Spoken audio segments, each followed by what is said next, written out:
সমস্ত বিষয় নিয়েই হলো। এলাকার উন্নয়ন, এলাকায় কোনো দুর্ঘটনা ঘটলে যেমন সবকিছু নিয়েই এনাদের সঙ্গে আজকে বৈঠক হলো একটা। অপরাধ দমন বা সন্ত্রাসমূলক কার্যকলাপ নিয়ে কি আলাদা করে কোনো আলোচনা হয়েছে? হ্যাঁ, হচ্ছে। আগের যিনি মুখ্যমন্ত্রী ছিলেন তিনি তার নির্দেশ পুলিশের উপর চাপিয়ে দিতেন, কিন্তু বর্তমান মুখ্যমন্ত্রী এদের খোলা হাতে কাজ করতে নির্দেশে, যে দলেরই হোক না কেন অপরাধী মানেই অপরাধী, সেটা নিয়েই মেইন কথা হলো। কতটা আলোচনা সফল হবে বলে মনে করছি? না, সফল হবে, এখন পুলিশ কাজ করছে।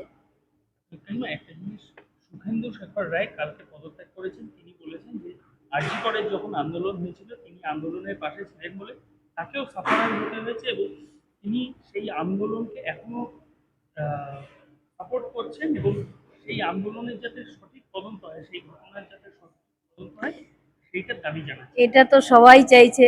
আমি যখন রাজ্য অফিসে যাচ্ছি তখনও সবাই বলছে, যখন সল্টলেকের অফিসে যাচ্ছি তখনও সবাই বলছে আগে মেয়ের বিচার আনুন।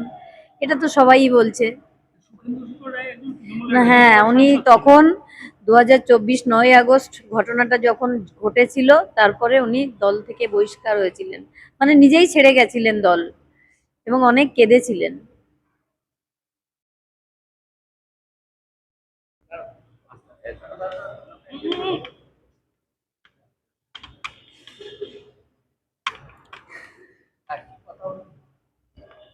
ব্যারাকপুর পুলিশ কমিশনারেটে একটি কোঅর্ডিনেশন মিটিং ছিল।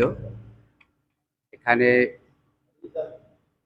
Police commissioner, deputy police commissioner বৃন্দ এবং সংশ্লিষ্ট থানাগুলোর আধিকারিকরা ছিলেন উপস্থিত। আমরা চাই যে একটি আতঙ্কমুক্ত, পরিবেশ বান্ধব, লোকবান্ধব পরিস্থিতি চারপাশে বিরাজ করবে, মানুষ শান্তি শৃঙ্খলায় থাকবে,